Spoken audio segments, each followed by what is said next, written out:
जय जगतगुरु जय भारत। भाई और बहनों, शंका समाधान के एपिसोड नंबर 3 से जुड़ने के लिए आपका बहुत बहुत आभार। साथ ही उम्मीद करता हूं कि सन 2014 बरवाला कांड के बाद से काल प्रेरित सतलोक आश्रम मैनेजमेंट हरियाणा के नक्शे कदम पर चलते हुए मर्यादित भक्ति से कोसों दूर भटक चुकी आत्माओं तक शंका समाधान के संदेश पहुंचाने में साध संगति से जुड़े हुए आप सभी भाई बहन अपनी अपनी तरफ से पूरी कोशिश करेंगे। तो चलिए शुरू करते हैं आज का शंका समाधान। शंका नंबर 9, तीनों समय की आरती भक्ति बोध पुस्तक से करना उत्तम विधि है या मोबाइल में ऑडियो वीडियो चलाकर? भाई और बहनों, तीनों समय की आरती वाली भक्ति बोध पुस्तक उपलब्ध होने के बावजूद तथा कलयुग की इस बिचली पीढ़ी में जन्म लेकर अक्सर ज्ञान युक्त होने के बावजूद भी यदि आप तीनों समय की आरती भक्ति बोध पुस्तक से ना करके अपने मोबाइल में गुरुदेव भगवान के द्वारा रिकॉर्ड किए हुए ऑडियो या वीडियो लगाकर ही करते हैं तो इसे आरती करना नहीं बल्कि आरती सुनना कहते हैं, क्योंकि आरती आप नहीं बल्कि आपके गुरुदेव भगवान कर रहे हैं। भाई और बहनों, परमेश्वर एक तीर से अनेकों शिकार करते हैं। उन्होंने तीनों समय की आरती, सुबह का नित्य नियम, दोपहर की असुर निकंदन रमैणी तथा संध्या आरती का वीडियो हम भक्तों को आरती करने की सही विधि समझाने के प्रयोजन से बनाया था, ना कि रोजाना मोबाइल में ऑडियो वीडियो लगाकर आरती करने के लिए। परमेश्वर जी की वाणी है कि साहिब से सतगुरु भय और सतगुरु से भय संत, धर धर वेख विशाल अंग वो खेल आदि और अंत। अर्थात स्वयं पूर्ण ब्रह्म परमात्मा होते हुए भी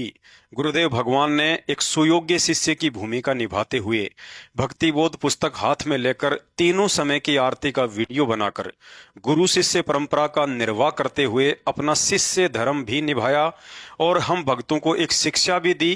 कि चलते फिरते, खाते पीते या अन्य कार्य करते हुए मोबाइल में ऑडियो वीडियो के माध्यम से आरती करने के बजाय समय निकालकर, जैसे मैं अपने गुरुदेव भगवान के आदेश अनुसार हाथ में भक्ति बोध पुस्तक लेकर तीनों समय की आरती का पाठ कर रहा हूं, ठीक इसी तरह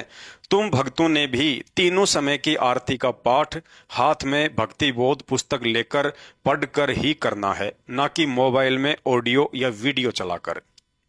साध संगति से जुड़े हुए भाई बहनों को छोड़कर अक्सर यही देखने को मिलता है कि भगत समाज गुरुदेव भगवान की आवाज में मोबाइल में आरती लगाकर आपस में बातचीत तथा अन्य कार्य भी करते रहते हैं, जो कि भक्ति विधान अनुसार बिल्कुल भी उचित नहीं है। विचार कीजिए, नाम उपदेश के बाद आपको तीनों समय की आरती की भक्ति बोध पुस्तक किस लिए मिलती है? उसे नामदान केंद्र या आश्रम से घर लाकर दरबार साहिब में रखने के लिए, या सुबह दोपहर व शाम के वक्त हाथ में लेकर तीनों समय की आरती का पाठ करने के लिए? भाई और बहनों, विशेष सावधानी के साथ मर्यादित भक्ति करने के बजाय यदि आपको सांसारिक कार्यों से कभी फुर्सत मिल जाए तो ध्यान से पढ़ना कि भक्ति बोध पुस्तक के मुख्य कवर पर नीचे की तरफ साफ साफ शब्दों में लिखा हुआ है मूल्य नित्य नियम पाठ। अर्थात यदि आप प्रतिदिन इस भक्ति बोध पुस्तक को हाथ में लेकर तीनों समय की आरती का पाठ नहीं करते हैं तो समझ लीजिए आप अपने गुरुदेव भगवान को इस भक्ति बोध पुस्तक का मूल्य अदा नहीं कर रहे हैं तथा स्वयं के साथ साथ गुरुदेव भगवान के साथ भी धोखा कर रहे हैं, क्योंकि गुरुदेव भगवान के द्वारा नाम दीक्षा के साथ ही मुफ्त में दी जाने वाली इस पुस्तक के बदले में आपसे 10, 20 या 50 रुपए नहीं बल्कि मूल्य की जगह नित्य नियम पाठ लिखकर गुरुदेव भगवान ने आपको एक वचन में बांध दिया है और आदेश भी दे दिया है कि यदि आप इस पुस्तक के माध्यम से तीनों समय की आरती का नित्य पाठ करते हैं तो समझ लेना आप अपने गुरुदेव भगवान को इस पुस्तक का रोजाना वास्तविक मूल्य अदा कर रहे हैं, अन्यथा गुरुदेव को दिया हुआ वचन तोड़कर उनके साथ धोखा कर रहे हैं। शंका नंबर 10, यदि भक्ति बोध पुस्तक के साथ ही तीनों समय की आरतियों का पाठ करना है तो फिर गुरुदेव भगवान ने तीनों समय की आरती का ऑडियो वीडियो किस लिए बनवाया होगा? परम पूज्य सतगुरु रामपाल जी अंतर्यामी व दयालु भगवान हैं। उन्हें पता था यदि कोई अनपढ़, नेत्रहीन या बुजुर्ग स्त्री पुरुष नाम उपदेश लेते हैं तो उनके सामने भक्तिबोध पुस्तक से पढ़कर आरती करने में दिक्कत आएगी। अतः वे अनपढ़, नेत्रहीन व बुजुर्ग भगत आत्माएं नाम उपदेश के बाद तीनों समय की आरती करने से वंचित ना रह जाएं, इसलिए तीनों समय की आरतियों का ऑडियो वीडियो बनाया गया था। तीनों समय की आरती का वीडियो बनाने का दूसरा मुख्य कारण यह था कि सुबह की आरती 40 मिनट की, दोपहर की आरती 17 मिनट की और संध्या आरती लगभग 35 मिनट के आसपास की है। अब नाम उपदेश के तुरंत बाद भगत को कैसे पता चले कि तीनों समय की आरती मुझे कैसे करनी है, वाणियों व चौपाइयों को किस ढंग से व किस सुर में गाना है, इन सब बातों की जानकारी के लिए यह आवश्यक है कि शुरुआत में महीने भर जब तक नए भगत भाई बहन ऑडियो या वीडियो के साथ आरती करेंगे तो उन्हें आरती करने का तरीका समझ में आ जाएगा, और जब तरीका समझ में आ जाए तो उसके बाद मोबाइल में लगाकर आरती करने के बजाय भक्ति बोध पुस्तक हाथ में लेकर भक्ति विधान अनुसार स्वयं के मुख से पाठ करना ही आरती की उत्तम विधि है। तीनों समय की आरती का वीडियो बनाने का तीसरा और मुख्य कारण यह भी था कि गुरुदेव भगवान सन 1994 से नाम उपदेश दे रहे हैं और साथ में भक्ति बोध पुस्तक भी दिया करते थे, लेकिन देखने में आया कि उस समय ज्यादातर भाई बहन नाम उपदेश के बाद भी सही से आरतियां नहीं करते थे, जिसके चलते गुरु आज्ञा की अवहेलना हो रही थी। गुरुदेव भगवान बड़े दयालु हैं। उन्होंने अपनी आत्माओं को गुरु अवज्ञा के इस महादंड से बचाने के लिए सन 1999 में सतलोक आश्रम करोथा में यह सोचकर तीनों समय की आरती का वीडियो बनाकर भगत समाज को डीवीडी आदि में भरकर देना शुरू कर दिया कि तत्व ज्ञान ना समझ पाने की कमी के चलते भक्ति बोध पुस्तक से तीनों समय की आरती का पाठ ना करने के कारण यदि ये आत्माएं चलते फिरते या काम धंधा करते करते मोबाइल में लगाकर भी आरती सुन लेंगी तो गुरु आज्ञा की अवहेलना के महादंड से बच जाएंगी।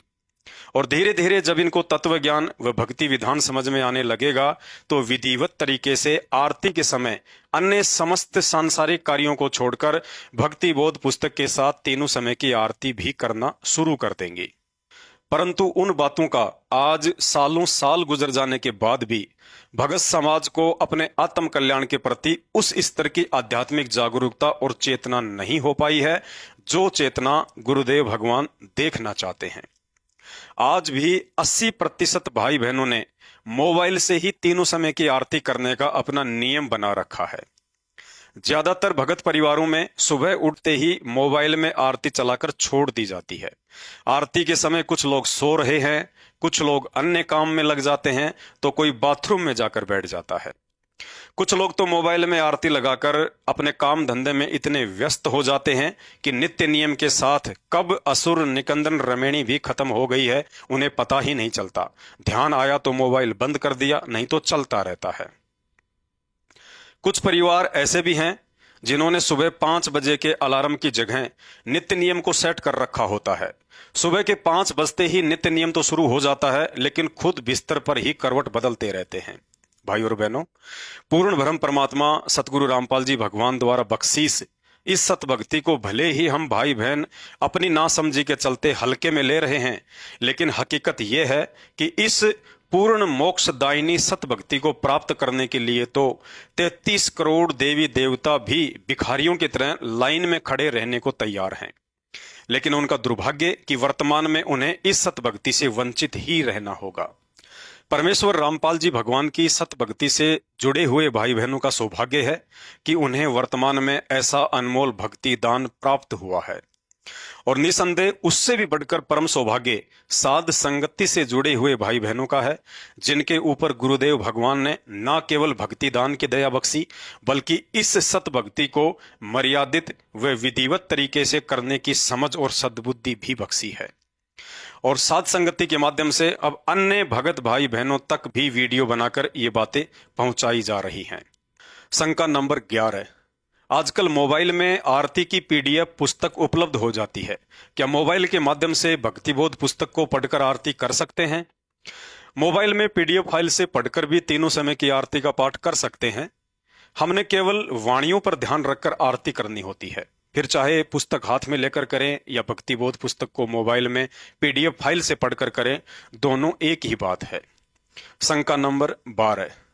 आरती करते समय मुख से शब्द उच्चारण करना जरूरी है या मन ही मन में भी आरती कर सकते हैं? गुरुदेव भगवान ने बताया कि पाठ का अर्थ होता है पढ़ना, चाहे धीरे ही बोले, लेकिन मुख से शब्द उच्चारण करते हुए आरती करना ही उत्तम विधि होती है। मुख से बोलकर आरती करने का अन्य दूसरा कारण गुरुदेव भगवान ने यह बताया कि शब्द अखंड होता है, उसका कभी नाश नहीं होता, और जब हम बोलकर आरती करते हैं तो हमारे शब्द ऊपर ब्रह्मांड में जाते हैं। ब्रह्मांड में पहले से ही जगत वालों के कुशब्दों की एक परत बनी हुई है, जिनका कुप्रभाव निरंतर नीचे लोगों को प्रभावित करता रहता है। जब लाखों की संख्या में भगत आत्माएं भक्ति बोध पुस्तक से बोलकर आरती करेंगी तो भक्तों के अच्छे शब्द ऊपर ब्रह्मांड में जाकर उन जगत वालों के कुशब्दों के नीचे जमा होकर अपनी एक नई परत बना लेंगे, और इस तरह से जगत वालों के कुशब्दों का प्रभाव धीरे धीरे नीचे आकर लोगों को प्रभावित करना बंद कर देगा तथा धीरे धीरे वातावरण में तीनों गुण रजगुण, सतगुण व तमगुण का प्रभाव कम होता चला जाएगा। संध्या आरती के शुरुआत में एक वाणी आती है, खंड खंड में आरती गाजे सकल मई हरि ज्योति विराजे। इसके सरलार्थ में पूज्य गुरुदेव भगवान ने लिखा है कि जब पूर्ण सतगुरु का साधक आरती स्तुति करता है तो उसकी गूंज अनेकों ब्रह्मांडों में जाती है। अतः इस आधार से भी तीनों समय की आरतियों का पाठ मुख से उच्चारण करते हुए करना ही आरती करने की उत्तम विधि है। जिन भाई बहनों को सतनाम प्राप्त हो चुका है या भक्ति पर लगे हुए 2 से 3 वर्ष हो चुके हैं, अब उन्हें भक्ति मार्ग में गफलत करना छोड़कर यह विचार करना चाहिए कि आरती क्यों, किसे और किसके सामने करनी चाहिए। जवाब यही होगा कि तीनों समय की आरती अपने आत्म कल्याण के लिए एक भगत ने अपने गुरुदेव भगवान के सामने करनी चाहिए। लेकिन हकीकत यह है कि आज इतना कुछ तत्व ज्ञान लेने के उपरांत भी एक भगत खुद अपने गुरुदेव भगवान के सामने आरती करने के बजाय मोबाइल में गुरुदेव की आवाज में आरती लगाकर गुरुदेव भगवान से ही गुरुदेव भगवान के सामने आरती करवा रहा है। भाई और बहनों, हम पशु नहीं हैं, बल्कि मनुष्य योनि प्राप्त धरती के सर्वश्रेष्ठ बुद्धिजीवी प्राणी हैं। और यदि फिर भी कोई कमी थी तो तत्व ज्ञान देकर गुरुदेव भगवान ने वह कमी भी पूरी कर दी। इसके बावजूद भी यदि हम भक्ति मार्ग में गफलत करेंगे तो परमेश्वर की वाणी है, जानबूझ सांची तजे करे झूठे से ने, ताकि संगत हे प्रभु सौपन में भी नाते। इस वाणी के अंतर्गत शामिल होकर गुरुदेव भगवान को नाराज कर देंगे और कहते हैं, भाई घर छूटो या जग रूठो, चाहे रूठो ये संसार हो, फिर कौन सुनेगा मेरी काल लोक में, जय गुरु रूठ गया मेरा हो। अर्थात एक तरफ तो घर परिवार व समाज से इतना संघर्ष करते हुए परमात्मा प्राप्ति के लिए हम भक्ति कर रहे हैं, और यदि उस भक्ति को विधिवत तरीके से मर्यादित रहकर सफल नहीं कर पाए और मोक्षदाता गुरुदेव भगवान को नाराज करने का मौका दे दिया तो ना घर के रहेंगे और ना ही घाट के। शंका नंबर 12, यदि तीनों समय की आरती याद हो जाए तो भक्ति बोध पुस्तक को हाथ में लिए बगैर भी आरती कर सकते हैं या नहीं? आरती याद हो जाने पर भक्ति बोध पुस्तक को हाथ में लिए बगैर भी तीनों समय की आरती का पाठ कर सकते हैं, लेकिन ज्ञान आधार यही कहता है कि भले ही आपको तीनों समय की आरती याद है, फिर भी यथासंभव कोशिश करें कि आरती पुस्तक से या मोबाइल में PDF से पढ़कर करना ही उचित होता है, क्योंकि ऐसा करने से हमारा ध्यान शब्दों पर रहता है, जिसके चलते मन को आरती करते समय इधर उधर ज्यादा भटकने का मौका नहीं मिलता। हाँ, यदि कभी कभार ऐसी परिस्थिति उत्पन्न हो जाए कि आप घर से बाहर हैं या कहीं यात्रा कर रहे हैं और आपके पास ना ही तो भक्ति बोध पुस्तक की व्यवस्था है और ना ही PDF फाइल की, तो ऐसी स्थिति में बिना पुस्तक के आरती करने में कोई दोष नहीं लगता है। और मान लीजिए कभी कभार ऐसी भी स्थिति प्रकट हो जाए कि आप कहीं बाहर हैं या यात्रा पर हैं, आपके पास ना ही तो भक्ति बोध पुस्तक है, ना ही उसकी PDF फाइल है और ना ही आपको आरती याद है, तो ऐसी स्थिति में आप जी अपने मोबाइल में आरती लगाकर गुरुदेव भगवान के साथ साथ भी आरती कर सकते हैं, क्योंकि ऐसी विशेष परिस्थितियों में मोबाइल से लगाकर आरती करने में दोष नहीं लगता है। तो शंका समाधान में आज केवल इतना ही। भक्ति मर्यादाओं को लेकर अगला वीडियो देखने के लिए हमारे Facebook page Pawan Das is live Manav Dharmi Pawan दास को फॉलो करें। अच्छा लगे तो शेयर करें। बंदी छोड़ सतगुरु रामपाल जी परमेश्वर जी की जय हो।